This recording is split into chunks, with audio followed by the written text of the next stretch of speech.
सलाम। मोहम्मद भाई को ज्यादा स्लो। अच्छा, ऐसा है कि देखें, ये जो ओरिजिन ऑफ लाइफ और फर्स्ट सेल और फर्स्ट रेप्लिकेटिंग सेल की सिंथेसिस के ऊपर हम 12 बात कर चुके हैं। ये बात फैक्चुअली इनकरेक्ट होगी अगर हम ये कहें कि प्रोटोसेल बनने में साइंटिस्ट को कामयाबी नहीं हुई। आपने अभी मोमो ने आपको दिखाया, हम उस पेपर को अंदर घुस के उसका आपको फिर दोबारा से एनालाइज करेंगे। इम्पोर्टेंट बात यह है कि लाइफ के कहते किसे हैं और जो आपकी उसकी रिक्वायरमेंट्स हैं उनको उनके सब कंपोनेंट्स क्या है। देखिए, कोई भी आप सवाल है ना, उसको आप उसके फिनिश प्रोडक्ट के तौर पर सिर्फ ब्लैक बॉक्स के तौर पर एनालिसिस नहीं कर सकते। ये एक बड़ी सतही और शैलो सोच होगी कि आप ये समझने के लिए कि यार अभी मल्टीपल कंप्यूटर्स जो हैं वो आपस में कनेक्टेड होकर एक नेटवर्क नहीं बन सका, लेकिन क्या एक कंप्यूटर नहीं बना। ये मैं आपको एक मिसाल के तौर पर कह रहा हूँ कि आप एक तौर पर उसके सब कंपोनेंट्स की जो कामयाबियां हासिल हो चुकी हैं उनको इग्नोर कर दें, ये एक डिसऑनेस्टी होगी। तो दरअसल लेकिन आप पर मैं डिसऑनेस्टी का इल्जाम नहीं लगा रहा।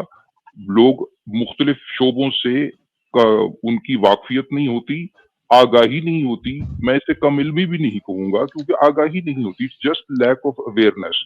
हम कई दफा बता चुके हैं कि लाइफ और सिंथेटिक सेल के की इंग्रेडिएंट्स हैं, उनको कंपार्टमेंटलाइजेशन कहते हैं, मेटाबॉलिज्म कहते हैं, डीएनए रेप्लिकेशन कहते हैं। क्या ऐसा लैब में हुआ है कि नहीं हुआ कि ये अलग-अलग फंक्शन जो हैं इनमें साइंटिस्ट को क्या कामयाबी मिली है कि नहीं मिली दिखाने में, ये सवाल होना चाहिए।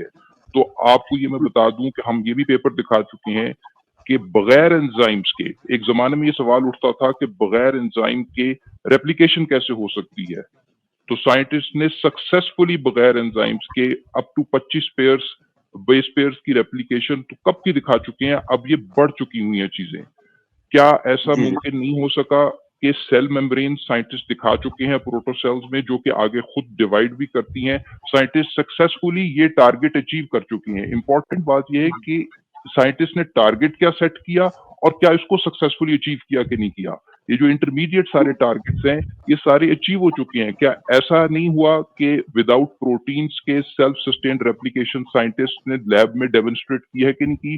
जो टारगेट बनाया उसको सक्सेसफुली दिखाया। तो ये कहना कि कोई सक्सेस नहीं हुई इस रास्ते में, ये बात बिल्कुल गलत होगी। अभी हम इसको कवर करते हैं जो मैंने पेपर दिखाया। लेकिन एक बात याद रखें कि जो एक नेचुरल सिस्टम्स हैं उनके अंदर क्या हम डिस्कशन को बढ़ा देते हैं, बड़ा कर देते हैं। क्या नेचुरल सिस्टम्स में जो प्री एग्जिस्टिंग सिस्टम्स है, क्या साइंटिस्ट ने सक्सेसफुली उनके अंदर वीकनेसेस नहीं दिखाई। हम कई दफा इंसानी जिस्म के अंदर जो इतनी कजियां हैं और वीकनेसेस है और उनको क्या सक्सेसफुली जो कि नेचर ने दिया और चंद रिलीजियस थियोलॉजीज के मुताबिक गॉड ने दिया, क्या उन खराबियों को सक्सेसफुली ठीक नहीं कर दिया। ये तो लैब में दिखाया जा चुका है, बल्कि असल में हो चुका है। क्या नेचर में ऐसा नहीं है कि आपको पता है, हम कई दफा दिखा चुके हैं कि सर्टेन लेवल के ऊपर जो मोहरे हैं वहां ज्यादा डैमेज और ज्यादा खराबी होने के चांसेस हैं, जो कि एवोल्यूशन के साथ और बैक की जितनी प्रॉब्लम्स है हमारी अलहदा वीडियोस क्या कहते हैं एग्जिस्ट करती हैं। तो नेचर में जो नेचर की जो नाकामियां थी, क्या उनको, आपका असल सवाल ये होना चाहिए, फिर आप अलहदा से उसको जस्टिफाई करें अपने वर्ल्ड व्यू के साथ, लेकिन क्या नेचर की जो नाकामियां हैं उसको इंसानी साइंटिस्ट ने सक्सेसफुली एड्रेस किया है कि नहीं किया। आपको इस पे सवाल करना चाहिए कि बिलियंस ऑफ ईयर से नेचर जिन चीजों पे नाकाम थी, अचानक पिछले 100 साल में क्या इंसान को उनमें कामयाबी से उसने वो प्रॉब्लम्स हल नहीं की। जो आप कह रहे हैं ना कि जी सब साइंटिस्ट सर जोड़कर बैठे हुए और इतनी देर से लगे हुए वो नाकाम हो गए। तो नेचर जो बिलियंस ऑफ ईयर से लगी हुई थी, या गॉड जो बिलियंस ऑफ ईयर से नाकाम थे जिन प्रॉब्लम्स को सॉल्व करने में, उनका हमारे पास एविडेंस मौजूद है, क्या उनको साइंटिस्ट ने सॉल्व नहीं किया। तो इसको जरा ऑनेस्टी को सामने रखें। ठीक है जी, अब हम उस पेपर को रिव्यू करेंगे जी। साइंस अब हम पेपर को रिव्यू करेंगे। अच्छा, दूसरी बात कॉस्मोलॉजी और स्पेस रिसर्च, स्पेस एक्सप्लोरेशन एक और डायमेंशन की रिसर्च है। बायोलॉजी एक और डायमेंशन की रिसर्च है। इन दोनों को भी आपस में मिलाना कि जी वो मंगल ग्रह तक पहुंच के, तो यहाँ भाई मंगल ग्रह तक पहुंचना बड़ा आसान काम था एज कंपेयर टू दूसरे जो काम है। हाँ, उधर से जो डेटा आ रहा है उनको एनालाइज करना कटिंग एज है। वहां तक पहुंचना तो कोई बड़ी बात थी ही नहीं, वो तो पिछली सदी की कहानी है, स्पेस ट्रेवल। तो आपको लग रहा है अच्छा कि जैसे हर अच्छा, चीज में 30 सेकंड अकट्ठे। चाहूंगा सर बोलना, 30 जी जी, सेकंड। आप 30 सेकंड्स में बोलें, लेकिन हमने इस पेपर को एड्रेस करना ताकि लोगों तक जो हाँ बस, ये ये मिस 30 सेकंड में। मिस जी जी, इन्फॉर्मेशन 30 फैली है उसको करेक्ट करें। तो ताकि हम जी जी, जो आप 30 अगले 30 सेकंड्स में जो मिस इन्फॉर्मेशन फैलाएंगे उसको भी फिर हम एड्रेस करेंगे। चलिए प्लीज काइंडली। चलिए ठीक है। मैं ये कह रहा हूँ कि फैन तो बना लिया, और फैन जो है बन गया, लेकिन उसमें करंट नहीं है, तो फैन चलेगा कैसे? बस इतनी, इसको इसी को आप वो नहीं, कर दीजिएगा, एक्सप्लेन। करंट भी है और फैन भी है, ये इंपॉर्टेंट बात और है। कुछ करंट कुछ भी है और फैन है, और आपको पता जी है कि करंट अगर ना होती तो फैन भी ना बन सकता। ये समझ रहे हैं बात नहीं, को? नहीं, मैं फैन बन गया लेकिन उसमें करंट नहीं है, वो नहीं, चल जब नहीं तक रहा। चल रहा है, अभी आपको दिखाते हैं, पढ़ के बताते हैं। ठीक है, अब जी जी, एड्रेस कर लेते हैं। अच्छा, और कुछ 30 सेकंड अभी और ले लें, और कुछ कहना है? नहीं नहीं, बस अब मैं सुनूंगा आपको, मुझे तो आपको अच्छा, सुनना बहुत अच्छा लगा जी। जी जी जी, अभी हम आपको बताते हैं कि फैन भी है और करंट भी है। ठीक है जी, और इस बात को समझ लें कि बगैर करंट के फैन बन ही नहीं सकता। यानी बगैर करंट के फैन इस वजह से नहीं बन सकता क्योंकि उसके जो स्टेप्स चाहिए ना उसको एक्सपेरिमेंट करने के लिए, उसके लिए फिनिश्ड फॉर्म में आपके बगैर करंट के फैन भी नहीं बन सकता। आपके पास वो मैग्नेटिक फील्ड और इलेक्ट्रिक फील्ड का जो इंटरेक्शन है वो पता होगा, तो तब क्या कहते हैं मोटर बनेगी और फिर उसके बाद वो चलेगी। आप ये कह ही नहीं सकते कि फैन बन गया है। और जो चल नहीं रहा उसको मैं फैन कहता ही नहीं हूँ, ये भी बात याद रहे, हमारा स्टैंडर्ड ऊपर है। जो चल नहीं रहा ना, जो सिर्फ तस्वीर है, उसको हम फैन कहते ही नहीं है। तो जो लाइफ रिप्रोड्यूस नहीं कर रही उसको हम कभी लाइफ कहेंगे ही नहीं। ठीक है, इस बात को याद रखें। जरा पहले जरा पेपर का टाइटल पढ़ ले, फिर हम इसको बीच में घुसते हैं। Self reproduction as an autonomous process of growth and reorganization in fully abiotic. इस एबायोटिक को हाईलाइट करें और अपने जहन में बोल्ड करें। फुल्ली एबायोटिक, फुल्ली एबायोटिक का मतलब यह है कि लाइफ बिल्कुल नॉन लिविंग मटेरियल से, ऐसा नहीं कि किसी लाइफ की बायोटिक मटेरियल को इस्तेमाल किया हो। Artificial and synthetic cells, self reproduction हो रही है, ऑटोनमस प्रोसेस ऑफ ग्रोथ हो रहा है, वो अपने आप को रीऑर्गेनाइज कर रहे हैं। कहां से? किसी बायोटिक सोर्स से मटेरियल लिए बगैर। ठीक है, अब मैं तो, चूंकि साइंस हम्बल है अपने क्लेम्स में, मैं कहूंगा ये भी एक छोटा स्टेप है, ये कोई इतनी बड़ी बात नहीं है ये हो जाना, और इससे आगे बढ़ना चाहिए और मजीद आगे बढ़ना चाहिए। क्योंकि अगर इसी पर विक्ट्री डिक्लेयर करके साइंस भंगड़े डालना शुरू कर दे तो जाहिर बात है इससे आगे फर्दर प्रोग्रेस नहीं होगी। तो अपनी जो पास्ट सक्सेस है उसको थोड़ी देर के लिए एंजॉय करके, हम्बलनेस दिखा के नेक्स्ट टारगेट की तरफ जाना है। तो मेरी नजर में ये एक छोटा सा स्टेप है, लेकिन अपने अंदर इसको समझे ये कितनी बड़ी सक्सेस है। जो आप नाकाम बात कर रहे हैं, इस बात से अपने आप को, अपनी आगाही बढ़ाएं। अब हम इस एटलीस्ट इस एब्स्ट्रैक्ट को पढ़ते हैं।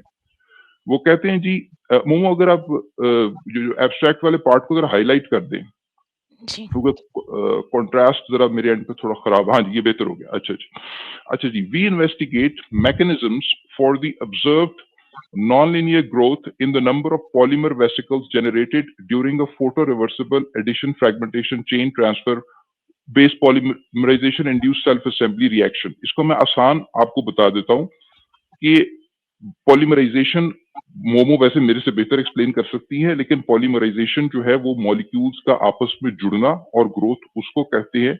और ये भी वेल नोन चीज है, ये कोई नई बात नहीं है। ये जो लंबा सा इन्होंने आपको एक्रोनिम बताया ना, तो पॉलीमराइजेशन इंड्यूस्ड सेल्फ असेंबली जो है ये एक वेल नोन पुरानी चीज है। ठीक है, तो यानी एक दफा जब वो पॉलीमराइजेशन को कुछ पॉलीमर्स को बीच में डालते हैं तो वो आपस में एक दूसरे के साथ जुड़ने लगते हैं और सेल्फ असेंबल करते हैं। क्या बनाते हैं वो हम आपको दिखाएंगे, इनकी फिगर्स दिखाएंगे अभी थोड़ी देर में। लेकिन पहले जरा इसको एब्स्ट्रैक्ट को पढ़ ले, क्योंकि मुझे भी पढ़े हुए तकरीबन 2 महीने हो गए हैं इस पेपर को, तो अभी मैं इसको बड़े अरसे बाद देख रहा हूँ। खैर, आगे क्या कहते हैं कि our experimental results reveal the presence of a self-reproduction process during which chemically active polymer protocells are chemically and autonomously generated in a light-stimulated one-pot reaction that starts from a homogeneous blend of non-self-assembling molecules and which, as observed microscopically, form vesicular objects that grow and multiply during irradiation with green light. मैं जरा जुमला लंबा है, इसको जरा तोड़ के उर्दू में बयान कर दूं। वो ये बता रहे हैं कि our experimental results reveal the presence of self reproduction process कि self reproduction process जो है वो हमारी एक्सपेरिमेंट से पता लग रहा है कि कैसे, कि इंपॉर्टेंट बात क्या है कि जो reaction that starts from a homogeneous blend of non self assembling molecules, यानी जिनसे वो स्टार्ट कर रहे हैं ना उनमें करंट नहीं है, नॉन सेल्फ असेंबल, यानी इसको इमर्जेंस कहते हैं। इमर्जेंस हम बताते हैं आपको कैसे कि ये मुख्तलिफ चीजें जिनमें इंडिविजुअल पार्ट्स में वो शायद प्रॉपर्टी नहीं होती, लेकिन जब वो जुड़ने लगती हैं तो उनके कलेक्शन में वो प्रॉपर्टी आती है। स्टार्ट वो कह रहे हैं कि ये नॉन सेल्फ असेंबलिंग मॉलिक्यूल से, शुरू वाले मॉलिक्यूल्स में ये प्रॉपर्टी नहीं थी, उनमें करंट नहीं थी, लेकिन उन जब वो ग्रो किए तो उनमें करंट आई है। ठीक है, ये आपके सवाल का जवाब है कि वो स्टार्ट किए blend of non self assembling molecules. ठीक है जी, as observe microscopically form vesicular objects. Vesicle किसी भी कंपार्टमेंट या किसी कह लें कि किसी क्लोज्ड ऑब्जेक्ट को कहते हैं जिसकी क्लोज्ड बाउंड्री हो और सरफेस हो, वो सेल एक किस्म का वेसिकल है। ये एक जनरल किस्म का टर्म है कि एक मेम्ब्रेन की बाउंड्री जिसकी हो उसको वेसिकल कहते हैं या वेसिकुलर ऑब्जेक्ट कहते हैं। वो क्या करते हैं, वो ग्रो करते हैं। दैट ग्रो, क्या चीज ग्रो करती है, हम लाइफ की प्रॉपर्टी में ग्रो को कहते हैं। क्या चीज जो लिविंग सेल्स हैं वो ग्रो करते हैं, इसमें वो प्रॉपर्टी है जो लिविंग सेल्स में है। Vesicular objects that grow, living cells क्या करते हैं, वो मल्टीप्लाई करते हैं, रिप्रोड्यूस करते हैं। ये that grow and multiply and reproduce. ठीक है जी, ये इनिशियली ट्रिगर होता है, ये जो रिएक्शन ट्रिगर हुआ था ये ग्रीन लाइट उन पर जब पड़ी थी तो उससे वो ट्रिगर हुआ था। आगे सुने, आगे बहुत इंटरेस्टिंग है। By using a filtration based protocol our experiments demonstrate that the self reproduction process occurs concomitantly with the PISA process. ये PISA यही है, polymerization induced self assembly, and results in a non-linear increase in the number of polymer vesicles during photopolymerization.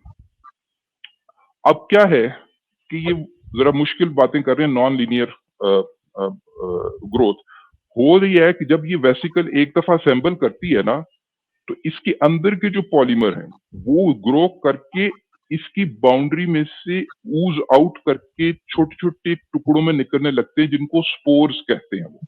ठीक है, अच्छा, non linear growth का मतलब ये होता है कि अगर एक है ना तो एक से चार बने, फिर वो चार आगे से एक चार चार बनाए, यानी एक्सपोनेंशियल ग्रोथ हो जो रिप्रोडक्शन होती है कि अगर कोई एक चीज अपने से आगे चार अपनी जैसी चीजें बना रही है और वो चार चीजें आगे से फिर अपनी अपनी जैसी चार चीजें बना रही हैं तो नॉन लीनियर ग्रोथ होगी। अगर आप उसकी ग्रोथ का ग्राफ बनाएंगे तो वो स्ट्रेट लाइन नहीं होगी बल्कि तेजी से ऊपर एक्सपोनेंशियली जाएगी, ये वो बात कर रहे हैं। तो दरअसल ना सिर्फ ये कि वो जो वेसिकल ग्रो की उसके आगे से उसके अंदर से फर्दर ये स्पोर्स, पॉलीमेरिक स्पोर्स जिन्हें कह रहे हैं, ये थर्ड लास्ट लाइन अगर आप देखें मोमो आप उसको हाईलाइट कर सकती हैं, थर्ड लास्ट लाइन जो है ना इसकी, हाँ जी हाँ जी, via polymeric spores ejected from previously existing first generation vesicles, यानी एक तो मल्टीपल जनरेशन की रिप्रोडक्शन की आपके पास एविडेंस आया है कि वो जब एक जनरेशन बन जाती है उन वेसिकल्स की तो उसके बाद ये आर्टिफिशियल एबायोटिक ओरिजिन वाली जो वेसिकल्स हैं ये स्पोर्स इजेक्ट करती हैं और वो स्पोर्स आगे से फिर दोबारा ग्रो करके नई वेसिकल्स बनाते हैं, वो आगे से ग्रो करती है, वो आगे से रिप्रोड्यूस करते हैं। आखिरी जुमला जरा पढ़ ले जरा, the second and subsequent generations vehicles, यानी ऐसा नहीं कि वो एक दफा पंखा एक साइकिल घूमने के बाद बस रुक गया, उसमें कांस्टेंट करंट आ रही है और पंखा कंटिन्यूअसली चल रहा है, ना सिर्फ चल रहा है और पंखे बना रहा है और वो पंखे बन रहे हैं ना, वो आगे से घूम रहे हैं, वो घूम रहे हैं और वो भी नए पंखे बना रहे हैं।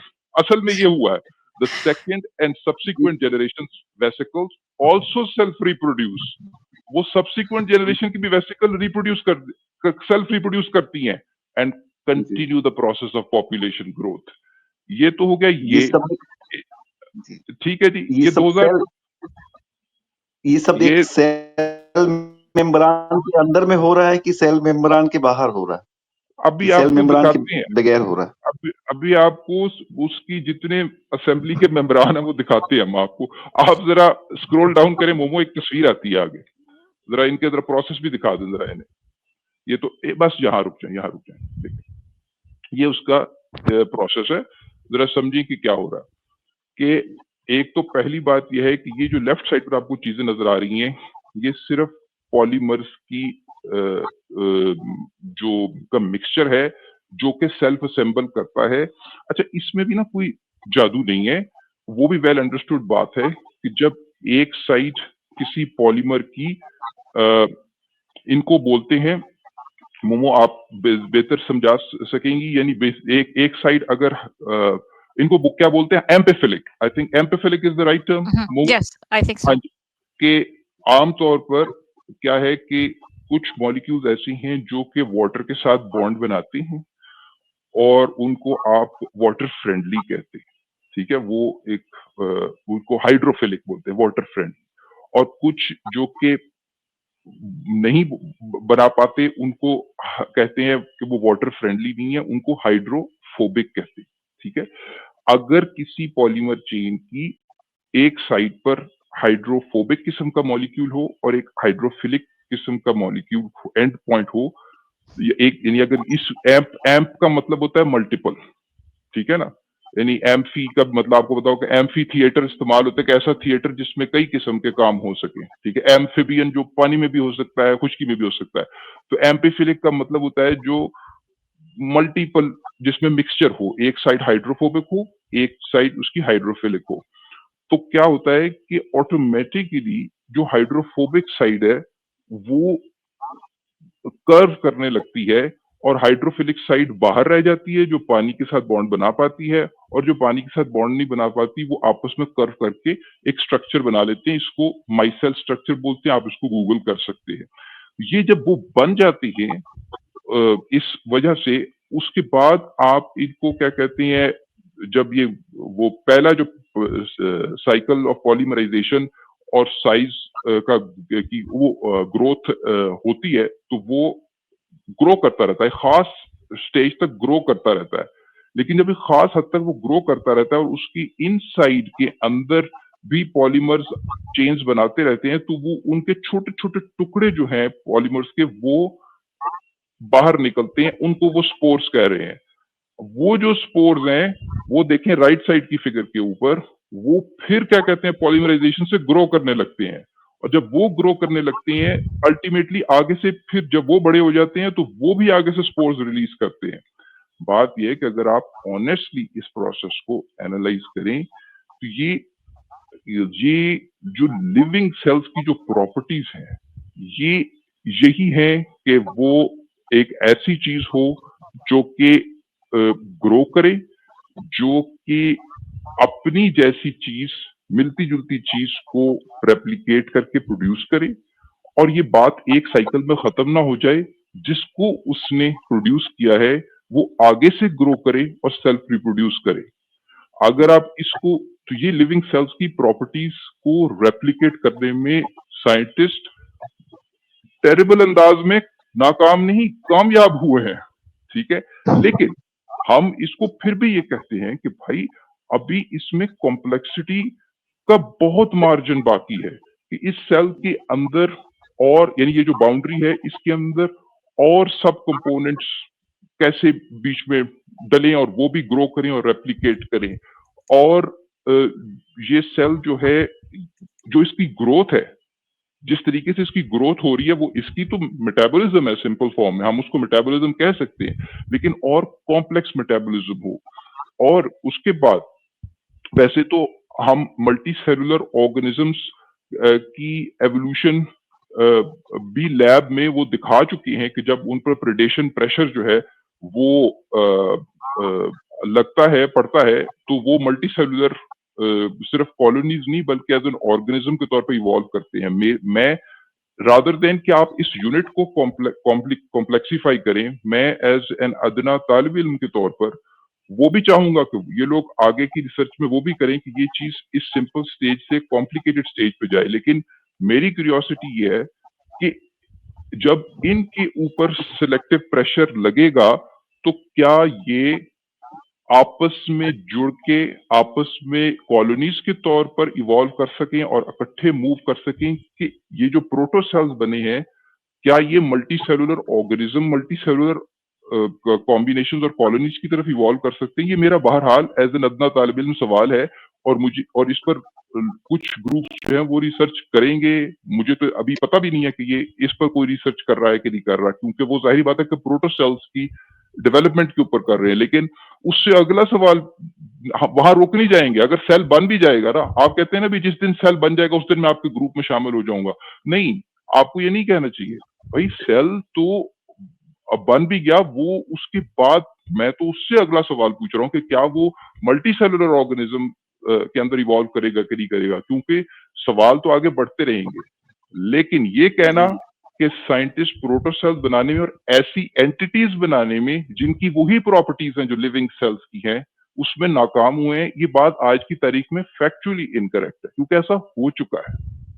ठीक है जी, देखिए अब आप बताएं। आपकी जितनी भी बातें मैंने सुनी है वो सारी बातें जो है ना वो मैं जो कह रहा था कि ऐसा कंप्लीट सेल जो लिविंग हो और वो डिवाइड करे, डिवीजन हो, उसमें ऐसा एटमॉस्फेयर जिसमें सेल दोनों मेम्ब्रेन हो, न्यूक्लियस तीनों हो चीजें और हैं उसमें, ये सब कुछ है जी उसमें, ये सब कुछ नहीं है। वो है बल्कि ब, आप ये बना है समझें, आप ये मैं, समझें कि ये सोफिस्टिकेटेड डिजाइन इस वजह से है कि इसमें न्यूक्लियस नहीं भी है फिर भी ये काम कर रहा है। अब मुझे बताइए कि ये बेहतर है कि एक काम जो सिंपल तरीके से हो सकता है कि डिवीजन हो सकती है, रिप्रोडक्शन हो सकता है, मैं कह रहा हूं कि जरूरत है। ये कोई नहीं कह रहा कि ये सिंथेटिक बायोलॉजी की और सेल बायोलॉजी की रिसर्च जहां रुक जानी चाहिए और कोई ये बहुत बड़ा काम है। मेरे ख्याल से ये इनिशियल स्टेप्स हैं और साइंस को अभी बहुत आगे जाना है, ये मैं नहीं कह रहा, लेकिन इस बात को समझें। एवोल्यूशन जो है ना सर एवोल्यूशन जो है ना वो सेल से शुरू होती है और वो एवोल्यूशन जो है अगर सेल ही आप क्रिएट नहीं कर पा रहे हैं, ऐसा एटमॉस्फेयर नहीं बना पा रहे हैं कि लिविंग सेल को जो सेल्फ इंडिपेंडेंट हो के वो मेरे डिवाइड कर ख्याल सके, में मेरे तो ख्याल आप में अभी अनसक्सेसफुल है ना।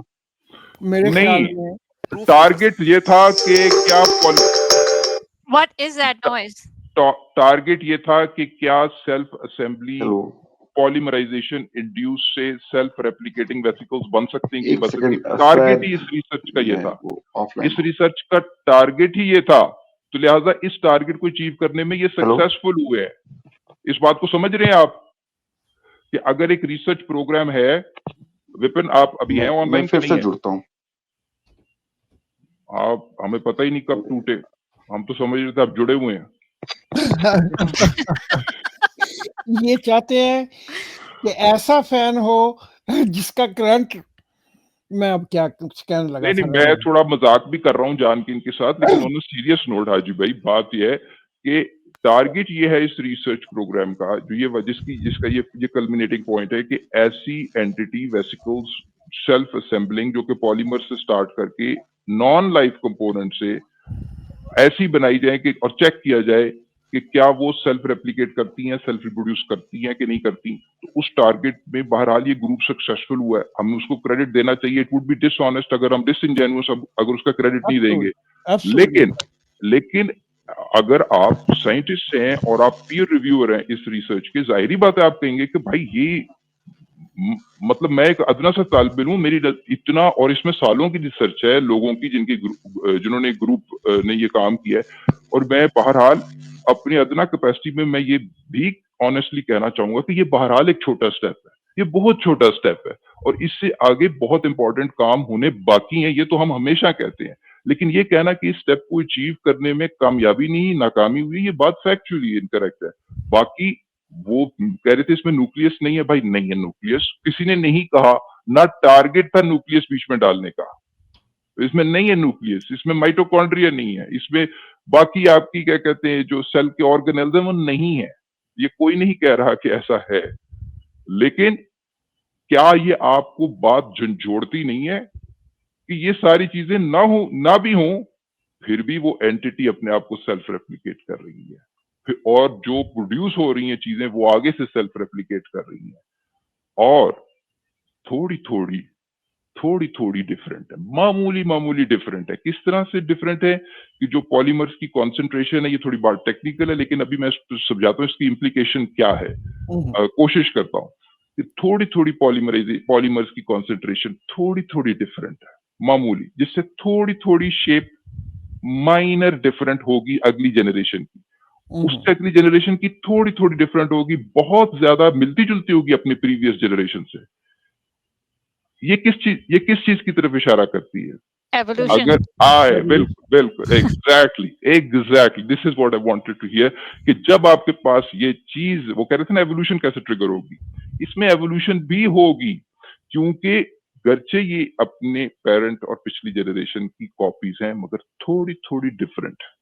और अगर जिस एनवायरनमेंट में जहां से ये जो पॉलीमर्स का जो जहां से ये पॉलीमर्स ले रहे हैं और वो क्या कहते हैं जोड़ रहे हैं, अगर उसके अंदर कुछ शेप्स इन प्रिंसिपल ज्यादा एडवांटेजियस हैं या ज्यादा देर तक एग्जिस्ट कर सकते हैं, कुछ ऐसे स्ट्रक्चर्स जो कि बड़ी जल्दी ग्रो करके कहीं डिसइंटीग्रेट कर जाते हैं, वो एलिमिनेट हो जाएंगे, परसिस्ट वो करेंगे जो ज्यादा देर तक स्टेबल होंगे। तो ये एक एवोल्यूशन का पूरा यानी वो बेस है, पूरी एवोल्यूशन है ये, मतलब कि लेकिन कोई ये नहीं कह रहा कि इसके अंदर आपका क्या कहती है न्यूक्लियस है जिसके अंदर न्यूक्लियर डीएनए है, कोई ये नहीं कह रहा कि साथ माइटोकॉन्ड्रिया है या क्लोरोप्लास्ट है, उस जो दूसरे प्लांट्स के सेल्स में, ऐसा है ही, ये वो टारगेट ही नहीं था। भी स्मॉल स्टेप्स में आपने आगे प्रोग्रेस करनी है, उस लिहाज से ये प्रोग्रेस है। तो वो उस लिहाज से मैं ये तो हम क्लेम ही नहीं कर रहे कि न्यूक्लियर डीएनए वाला सेल जो है वो बना है, वो एक अलग बात है कि अलहदा से कैसे सेल्फ रेप्लिकेटिंग सिंथेटिक सेल्स जिसमें 25 पेयर्स तक की डीएनए कॉपी हो जाता है, वो अलहदा से जैक शॉस्टैक का ग्रुप कर चुका है, ये डिफरेंट ग्रुप है।